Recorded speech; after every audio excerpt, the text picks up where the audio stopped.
This is Sarah, and I just want to take a moment to speak to you about this week's sponsor, Favor. Favor Inc. is a statewide family-led nonprofit 501c3 organization that is committed to empowering families as advocates and partners in improving educational and health outcomes for our children. Favor is the Connecticut state organization of the Federation of Families for Children's Mental Health. Favor offers a single place for families with children who have medical, mental, emotional, and behavioral health challenges to find information, assistance, and training. To find out more about Favor, please go to favor-ct.org. We are grateful for our opportunity to work with Favor as a sponsor, and now on to the rest of the episode. Hello, everyone, and welcome to Caregiver Chronicles. My name is Sarah, and today I am here with Dr. Ed Smink. Hello, Dr. Smink. How are you today? I'm doing wonderful. And again, thank you for this wonderful opportunity to reach out to all caregivers so that they know that they can, that there's hope, that they can overcome their compassion fatigue and burnout. Thank you. And I'm so excited to have you here. You are a former chaplain, a former RN, an executive healthcare leader, and you're known as the Caregiver Caregiver. You're also the founder of the Soul of Caregiving coaching practice and an author. That's a lot. Would you like to further introduce yourself? Yes, I like to say that I'm the caregiver's caregiver because I learned from my own experience that you need to reach out to others when you're experiencing some type of trauma or being overwhelmed by the aspects of caregiving. And I often say that we're all caregivers. Sometimes we just think people that work in healthcare are the only caregivers, but at the heart of being human is to care. So parents who care for their children are caregivers. Spouses who care for each other are caregivers. First responders, social workers, therapists, clergy persons, educators, we're all caregivers because we care. And so I like to focus on that. And my background has helped me become the caregiver that I am. About 30 years ago, I suffered from severe compassion fatigue and burnout. And it was through the help of this wonderful counselor that I had that he really saved my life. And so I want to dedicate my life to helping others who feel hopeless and feel there's no way of ending the exhaustion that they have because they care. Yeah, and I appreciate that as someone who's been in that position where I was feeling extreme burnout and, possibly even compassion fatigue. I appreciate that because people like you are keeping me going and paving the path for me to try to give back and share my story as well. And I'm grateful for that. So can you just tell my audience the difference between compassion fatigue and burnout? Yes, it's often confused. Compassion fatigue has to do with normal caregiving.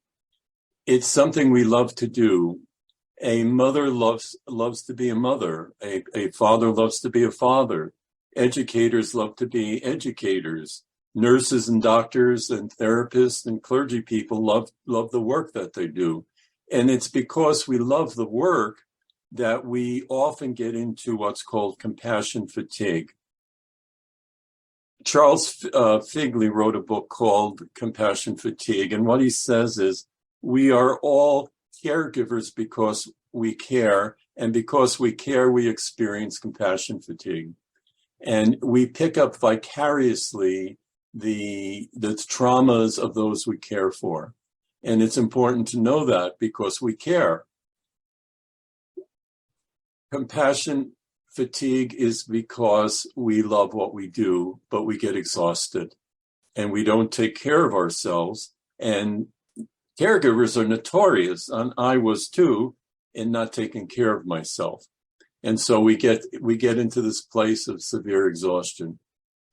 Burnout, on the other hand, has to deal with working in a situation where we're never accepted for the gifts that we give. It's like beating our head against the wall. We're a clog in the wheel. and we keep on trying and trying and trying because we're very idealistic, but that particular organization or the particular situation we're in forces us to feel that we're not accepted. And what often happens, and it happened in my own case, I had to leave that situation because it was so dysfunctional. And why was I allowing myself to stay in that situation where I knew I could do something much better? So compassion fatigue deals with something you love. Burnout deals with something you love also, but you're not getting any type of reinforcement. Your gifts are not being accepted. And especially during the pandemic, the doctors and nurses and parents at home who were forced to be educators, they were beating their head against the wall trying to ask for help. And finally they did get it, but it took so much effort. And so that's the major difference between burnout and compassion fatigue. Thank you. Thank you for clarifying that. I have heard those words used interchangeably before. So I just appreciate that. Do you know what the statistics are with family caregivers or just caregivers in general who experience compassion fatigue and or burnout? It's a large percentage, and off the top of my head, it's not clear, but I would say, from what I remember, maybe 50% of caregivers experience some type of compassion fatigue and burnout. And they experience it again because they have not learned the difference between self-care and other care. So as caregivers, we're very idealistic. We want to care. It's who we are. And yet at the same time, we avoid self-care. I often say that the antidote to burnout and compassion fatigue is self-care.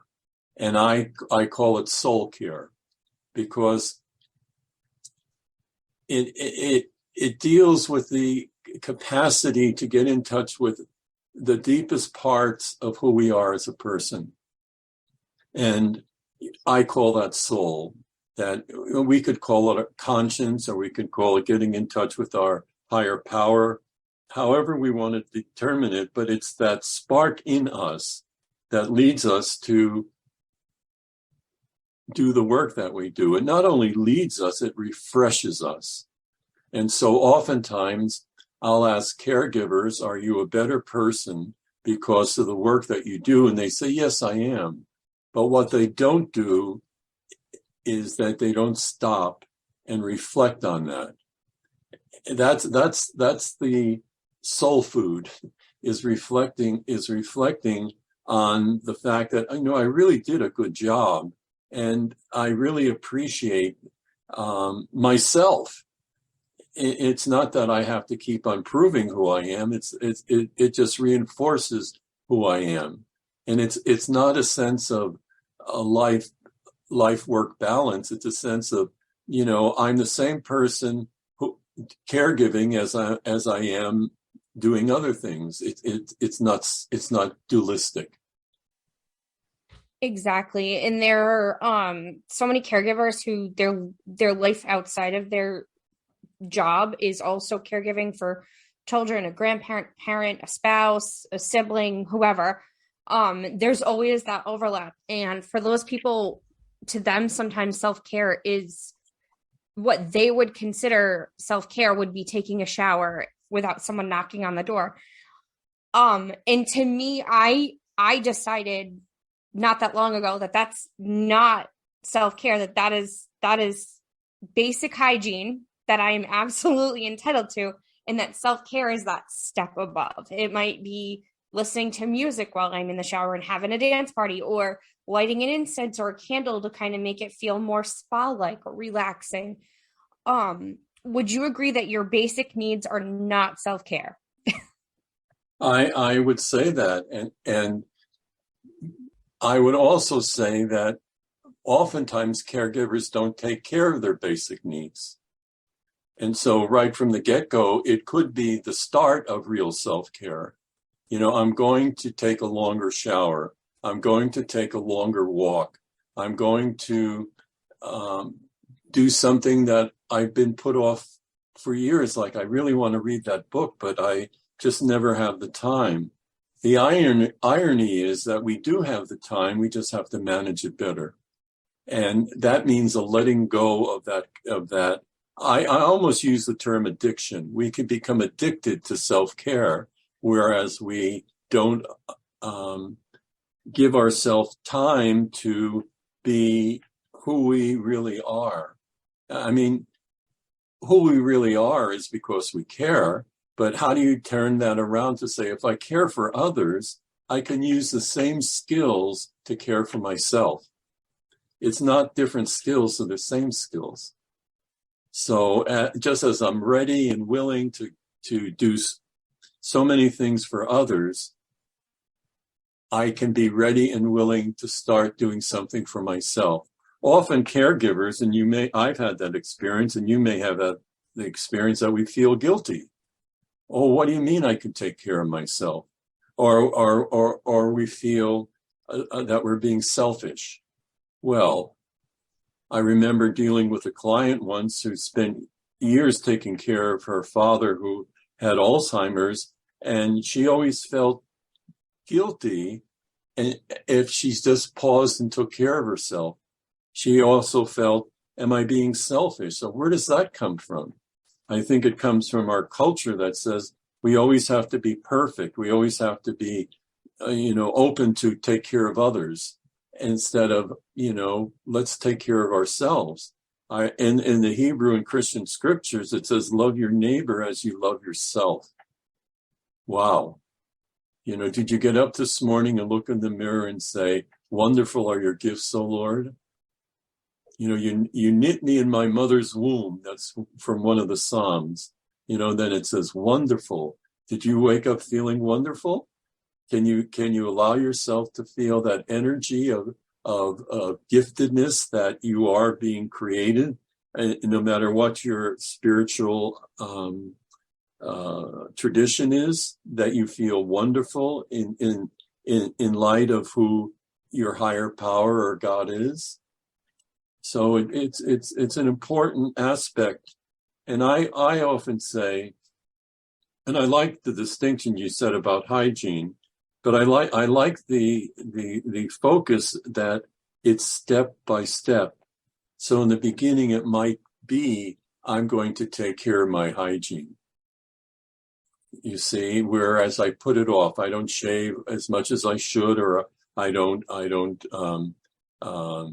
take care of my hair or my nails or whatever. I put off that pedicure. I put off anything that's going to help. I put off that massage, anything that's going to get me out of my head and into my body that's screaming for attention. Yeah. No, and I thank you for that.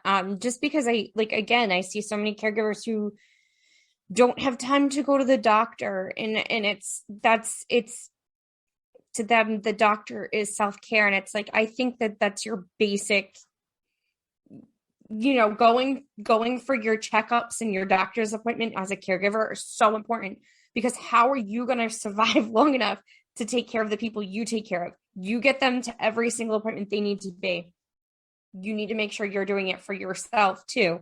And I've done that as a mom and as a caregiver, like, nope, don't have time to go for my checkup because I'm working and I have my kids and I have this and I have that. And it's like, my body will start to tell me, our bodies will tell us, our bodies will say, nope, something's wrong, gotta go. And I think I think that those most basic needs, we should count those as basic needs. We have to meet those, and then we can do our self-care. It's that next step. Like you're saying, I think we're in complete agreement on that. I appreciate talking about it, because I feel like it's just not talked about enough. So I'd like to talk a little bit about your time working in hospice care. What inspired you to do that type of work? When I did my master's in counseling psychology, I spent time in my thesis on how is the caregiver supported when they're dealing with end-of-life issues. I've always been interested in our culture that seems to only celebrate end-of-life issues on Halloween, where we make fun of dying. And it's like the D word. Doctors have a reluctance to say to their clients and patients that, I really want to let you know that your mother is dying. And so we're going to do palliative care, and then we're going to move into hospice care. Excuse me. I always working in acute care, and that led me to hospice care. I always was interested in supporting families and patients to be able to be open to the possibility of how to live as they're dying, instead of denial in what's going on. What encouraged me as a hospice chaplain was to be able to hold them in the tension of what was going on. I had a client who was dying with lung disease, and she was really the belle of the party. She loved to play the piano, and she loved to drink, and she was always happy. And she used to go to Las Vegas and get involved, and she was a real go-getter. But here she was dying with lung cancer. And she called me one day, and I asked her how she was. Could I come over? And she said, no, not today. Come tomorrow.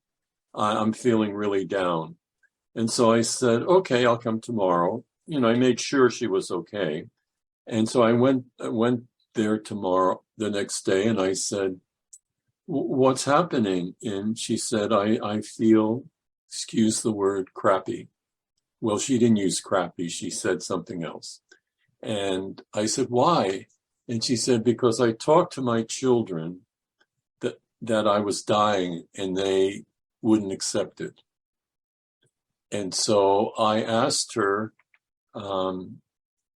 would she allow me to speak to them? And she said yes. But as she went on and she said that she was feeling, shitty, I burst into song, and I said, I feel shitty, oh so shitty, I feel shitty and witty and gay. Well, she burst into laughter, and because she recognized that I heard her. And that's another aspect of caregiving. Caregivers don't want advice. They want to be heard. They want their story to be heard. And all caregivers experience some type of trauma in their work. And it's normal to experience what's happening instead of denying what's happening. And that leads me into the 3 cultural taboos, which we can talk about that caregivers face. But I found being that person that holds the family and patient during this crisis is one of the most rewarding aspects of caregiving. And so I just kept on doing that. And then prior to my working in hospice, I was in acute care, and oftentimes I was asked to intervene with a family and a doctor about the end-of-life care, because it's, again, one of those things that doctors will say to their family members, what do you want me to do? Well, when they say that, the family feels they're pulling the plug. They're causing the death of the loved one. And what needs to be said instead of that is Mrs. Smith, I want you to know that your mom isn't doing very well, and her time here is limited. And I want you to know we're going to take care of her and make sure she's comfortable, but she's dying. They're reluctant to say that. and I'm going to make a referral to hospice. Often doctors send their patients to hospice too late instead of, earlier, where the hospice team is trained to hold them in a crisis. And I use the term hold, meaning that the metaphor I use is, if a child is hurting and runs to the parent, what does the parent do? The parent grabs them and holds them. And so something as simple as, I'm going to hold that person, I'm going to hold that family in this crisis, I'm going to be with them, helps them make appropriate choices and decisions. I can go into the 3 cultural taboos if you'd like me to. Actually, that's funny because that was one of my questions on my list. So, okay. Yes, I would love that. We in the West, particularly in America and Canada, we have this sense that we almost have to be perfect. Well, none of us are perfect, and it comes from the Horatio Alger myth that if we only try hard enough, we can do it. And so what we learn is that we're individuals, and individualistic also, that we're like Superman and Superwoman, that we can take care of it by ourselves. Well, unfortunately, being human, we're relational. And when we're in touch with trauma, the best aspect is to ask for help. And that's what caregivers generally don't do, because we're trained not to do that. We're trained to just get into the job, get it done, and get out of it. And so the first cultural taboo is not to trust those inner feelings that are going on within ourselves. Our body, our psyche, our soul is trying to tell us there's an issue that needs to be looked at. And we're distrustful with ourselves in listening to that. We're also distrustful to our family, our friends, our teammates, because we're embarrassed. We feel shame to acknowledge to them that I need help. So the first taboo is not to trust yourself and therefore ask for help. The second taboo is we're also conditioned to not tell our story. If we experience a traumatic event, something as simple as feeling overwhelmed, or also experience the death of one of the people we're caring for, can we share that? Can first responders share the trauma they feel when they go to an automobile accident and someone is killed?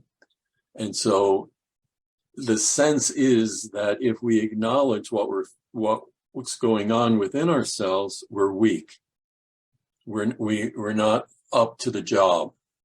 And so we don't share our stories. And because we don't share our stories, we become more and more isolated. Which leads to the third taboo, is that we don't share our feelings. Feelings are dangerous. Emotions are dangerous. And we don't share what we're feeling. We're taught stiff upper lip. Big boys don't cry, and big girls are too emotional. And they're both wrong. Because we do experience normal reactions to traumatic events. It's normal to feel sad. It's normal to feel overwhelmed. It's normal to feel, not to feel that we're numb because of that experience that just happened to us. And so overcoming those 3 taboos is learning to trust and reach out, learning to tell our story, and looking for someone that will hear us. Earlier, I mentioned that I had a wonderful coach that helped me, and he saved my life. Something within me, when I reached that bottom place in me, said, get help. And that's what often happens. that voice still screams out and get help. And I did. And so when we get help, we're able to tell our story and be heard. And once we're heard, we're able to make appropriate choices and decisions. And if we share our emotions, then we're able to be honest with ourselves instead of waiting for a time bomb to go off. Because if we don't acknowledge what we're feeling, we keep holding them in, stiff upper lip and etc. And the bottom line is we need to tell somebody. And that's being human. That's not being inhuman. So when you experience, of healthcare professionals being, not sharing what's going on with their peers. I think I mentioned once that a doctor that I was working with in intensive care, I said, do you ever share your what's going on with your peers, your other doctors? And he said, if I did, they would think I was a bad physician, because it's like, just bear with it, stiff upper lip. Don't it's part of the job. Well, physicians are human, nurses are human, parents are human, children are human, And because we're human, we care, because again, at the heart of being human is to care. So Eric Gundry says that the first attempt for healing is to acknowledge what's going on. The second is to be able to share your story. And the third is that you're able to deal with your emotions that help you deal with what's going on. And so he focuses on those things, and I focus on the taboos that lead to those things. So they're equally together.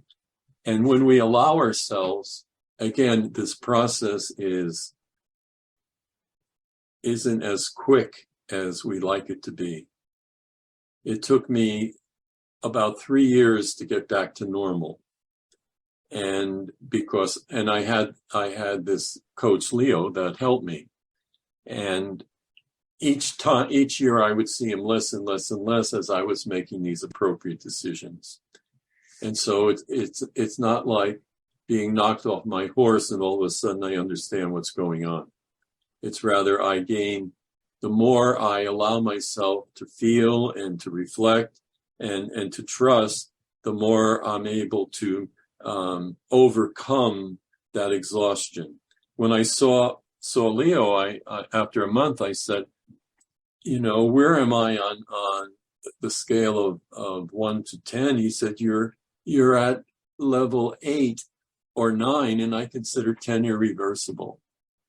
So right from the get-go, he said, this is going to take time. And I was able to accept that and be able to recognize that I was in this traumatic situation for 3 years. And he said, one day you're going to wake up and you're going to feel you're on the other side of the bridge. And that's what happened. Yeah. And that's incredible that in so much of those taboos are so true too. We're not allowed, even especially as healthcare workers, something happens and our favorite patient passes away and we're in tears and we're in our boss's office and they're like, well, you have other patients. You gotta get back out there. And it's like, okay, but they just died. Like I wasn't, and you have to like breathe through it and go on to the next person. And you can't even show that you're scared or sad in the next room. Or again, even with like you said before about acknowledging death. And I do want to go back to that because that is an experience that I have had with patients in healthcare, like working as a nurse's aide. And it was the most horrible thing because they knew they were dying. They knew that's why everybody was in the room. They were dying. And nobody would say, yes, mom, it's your time, you know? Um, That's our culture. Our culture is to deny the dying process. And because we are so astute with medical care that we think if we just keep doing X, Y, and Z, it's going to prevent the dying. and And it doesn't. exactly, we're human, we're all gonna die. And Spoiler oftentimes, alert. oftentimes I'll say to the patient, and how do you feel? What do you think's going on? And they'll shake their head, no, not so good. And I say, well, do you think you have one foot on a banana peel and the other foot in St. Peter's Gate? And they shake their head. And I go, okay, well, we're going to support you. You don't have to be afraid. And the families are often afraid to say to their loved ones,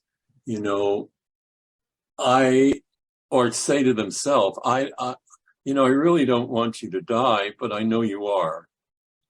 And I'm going to miss you, but I want you to be comfortable. And all of that should be normalized and should be okay. I know when my grandmother was passing, we knew she was passing, and we said, hey, it's okay. It's okay to go. We'll you can watch over us. We're still going to be here. We're going to miss you, but you can go be with Pepe, go be with your son. Exactly. And that's, and I've, like I said, I've been there. I've been in these rooms, and it's the worst when people are sitting there and they're saying, don't go to their family. And they've been hanging on for hours, days. It's like, give them permission. And it hurts. And I know death hurts. Like, we've all grieved. But no one the that we peace you love. get, just from giving permission to let them pass, and you just get peace from it. It's very human not to want the person to die. Exactly. Because you love them. On the other hand, that's what's happening. And I had this experience in intensive care where I was called to this woman, and she was very, very afraid. And I started talking with her, and she said, I can trace my lineage back to the 10th century, Charlemagne. And I said, wow.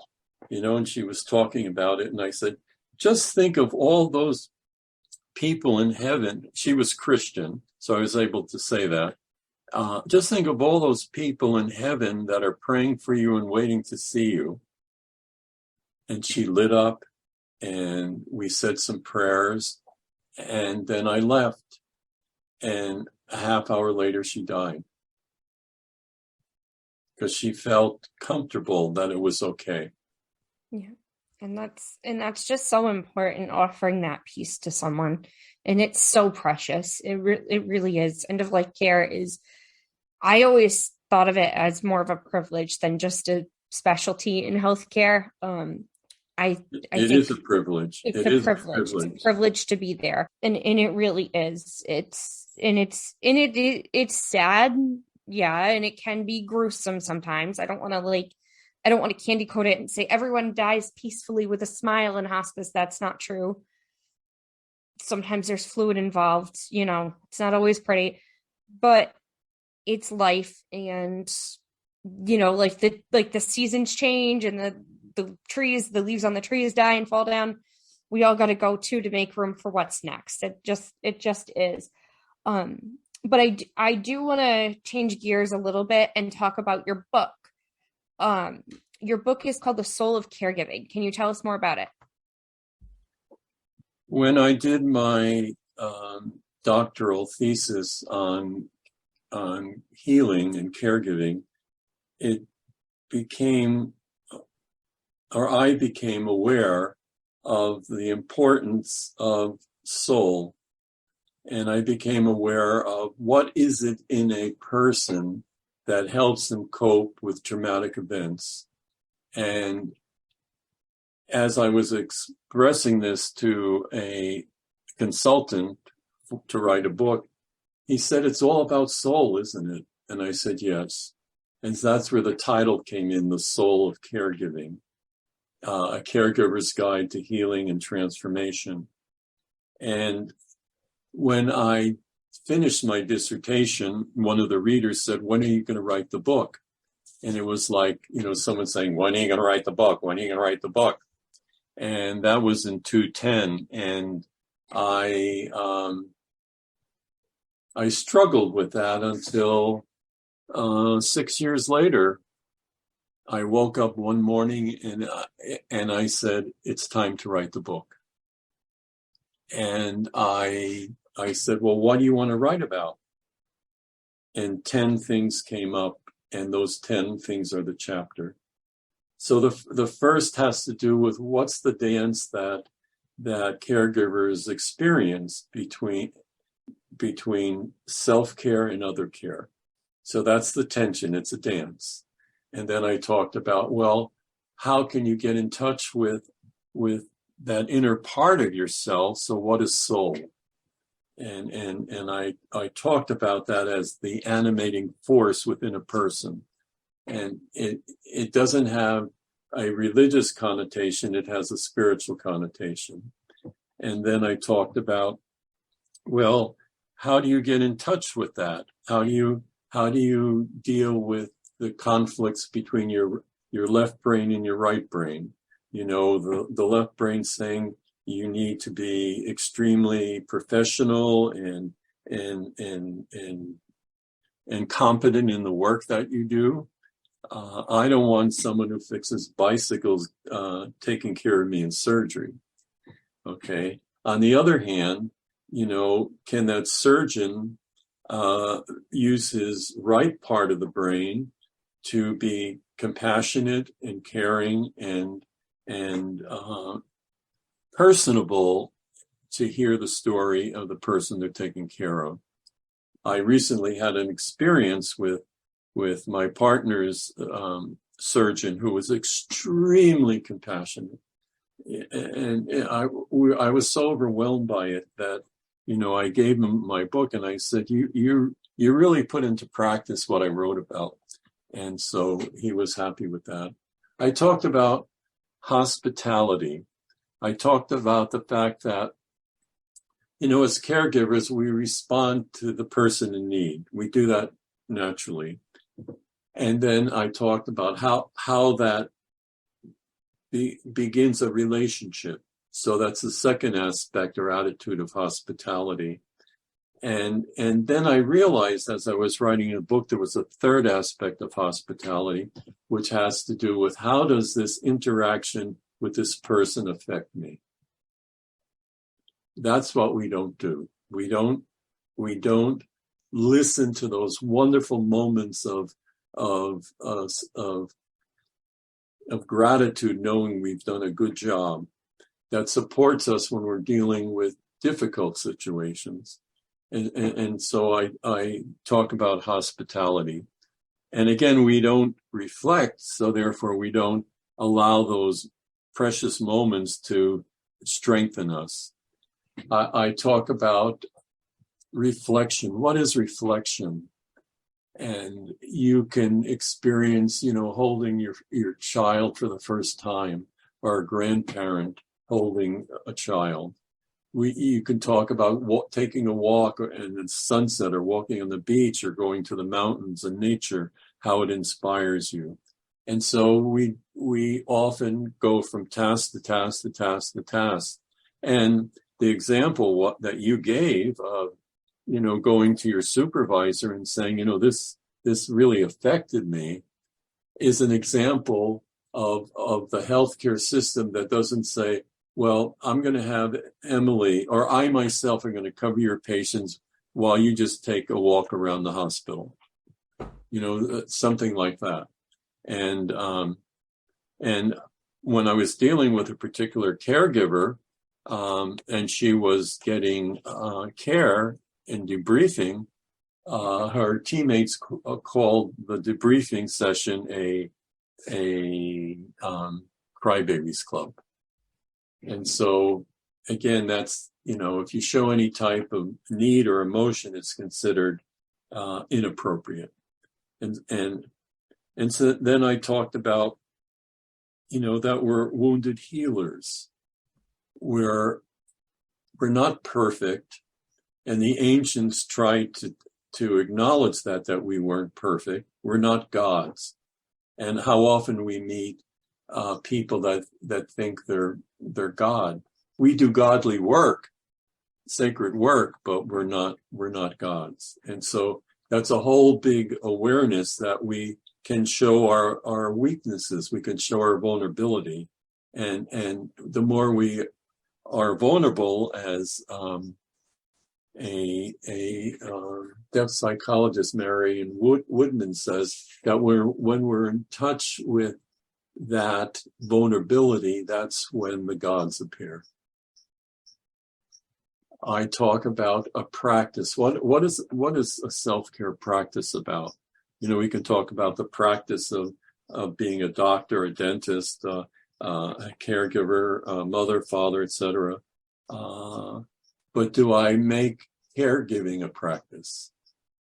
And then one of the last chapters talks about burnout and compassion fatigue. So all those themes are developed in the book that is my gift to the world, allowing caregivers to know they could overcome their compassion fatigue and burnout. Awesome. Thank you so much for sharing that. I have not been able to read your book yet, but it is on my list. It is definitely on my reading list. And I know a few people who could definitely benefit from it. So just based on what you're saying, I think pretty much any caregiver could really use this information in your book and your sharing. So I have another question for you, and this is kind of my second to last question. What is your favorite self-care technique? Say that again. I'm sorry. What is your favorite self-care technique for yourself? My favorite technique is to pause. I am on the Myers-Briggs. I'm a borderline introvert extrovert. I love to talk with people that give me insight. That's an extrovert. And the introvert is listening and then reflecting on what I've heard. And if I don't pause, I feel like I'm a cat on a hot tin roof. And so I'll often pause. And I remember Leo told me once when I said to him, I really want to do what the Holy Spirit wants me to do. And he started laughing, and I'm looking at him. Why is he laughing? And he said, Edward, the Holy Spirit wants you to do what's the easiest thing to do. And that was over 30 years ago, and I still use it. So when I feel overwhelmed, I say, what's the easiest? I pause and I say, okay, what's the easiest thing to do? So oftentimes I'll have 2 or 3 things that I'm focusing on for the day. And all of a sudden I feel this tremendous fatigue, and I allow myself to take a break. I'm able to do that. But if you're at work or at home as a caregiver, it might be something simple as, while the person is sleeping, I could take a short walk, or I can call one of my best friends and talk with them. So it's the idea of pausing to reflect and do what's the easiest thing. And I do that all the time. That's awesome. Yeah, no, I actually think that's great. I have those moments too. I kind of recently got into journaling a little bit, and just doing like gratitude journals and things like that. And that gives me that opportunity to reflect on my day, what's going on, and remind me of both. I think the gratitude journals can sometimes be a little too positive. there, if you know what I'm saying, sometimes as caregivers, we have days where not everything is sunshine and rainbows, even when they're bad. So leaving space for, I burnt dinner, at least I didn't burn the house down. You know what I mean? Like, I'm grateful that my house still is fine, even though dinner is toasted. And thank God for Domino's or whatever, whatever you want to put in there. I feel like you can get creative with journalism and put that And pause space in there. oftentimes when you just acknowledge I had a real bad day and you start explaining it, you gain insight. So in the book that I have, the revised edition, there are spaces in there with questions and places to write your reflections. So the stories that are in there, I hope, will inspire the reader to experience their own story. And the more, again, you start writing, it's like a mantra, and then all of a sudden you gain insight. And so even when you say, I burnt the supper tonight, and I felt ucky, and my family felt, oh wow, and I allowed myself to say, okay, what's the easiest thing to do? Well, guess what, folks? We're having pizza tonight. I didn't burn the salad so we could have salad. I made stuffed peppers last week, and they were horrible, horrible, horrible, horrible. And I said to my partner, I said, this is the worst meal I've ever made. And so I decided to fix it, and I did. But I had to acknowledge it was the worst meal I ever made. We've done some experimental dinners. I can relate to that. We've done some experimental dinners in this house, and we've all taken a bite, looked at each other, and was like, who wants pizza? Like, because that's pizza's like the go-to crowd pleaser, or at least for my family. I can't speak for every family. I don't know. I don't think I know anybody who doesn't like pizza. I I think almost everybody, unless you're like lactose intolerant and gluten intolerant, which does happen, but even then you can get gluten-free crust and vegan cheese on your pizza. So right. I'm gonna say I think almost everybody likes pizza. It's a general crowd pleaser, but yeah, no, like you said, pausing. I think that's great, and acknowledgement is important too for caregivers. So my final question for you: where can my listeners get more information about you, order your book, learn about your coaching? They can go to my website, which is soulcare.com. And they could email me at edward@soulcare.com. They can also go to Amazon to order the book, or on my website, they can order the book from me, and I will mail them an autographed copy. Awesome. Thank you so much. And I will link your website and your email in the show notes. If any of my listeners or any of you guys who listen to Caregiver Chronicles want more information, you can find all that in the show notes. Edward, again, thank you so much for being on. You're incredible. What you're doing is you're making life better for caregivers. And, I really appreciate it. And not just the family caregiver, not just the healthcare worker, all caregivers. And I really appreciate that. And I appreciate you acknowledging it. And to hear it from someone who's been there is just so much more impactful for me as someone who has also been in that burnout position. And so I just want to say that, but that will wrap up this week's episode of Caregiver Chronicles. If you liked this episode, I encourage you to like, share, and subscribe to our podcast. The best thing you can do to support our show is to share it with a friend, especially if you know someone who might need or benefit from this information. We do have links in our show notes to buy me a coffee. We also have links to Angel Sense, which was one of our affiliates. So feel free to check those out if you want to support the podcast in that way. But please don't ever feel obligated to donate to our show. We'd prefer you share our show with a friend. And with that, I'll wrap up this week's episode of Caregiver Chronicles, and we'll see you next week.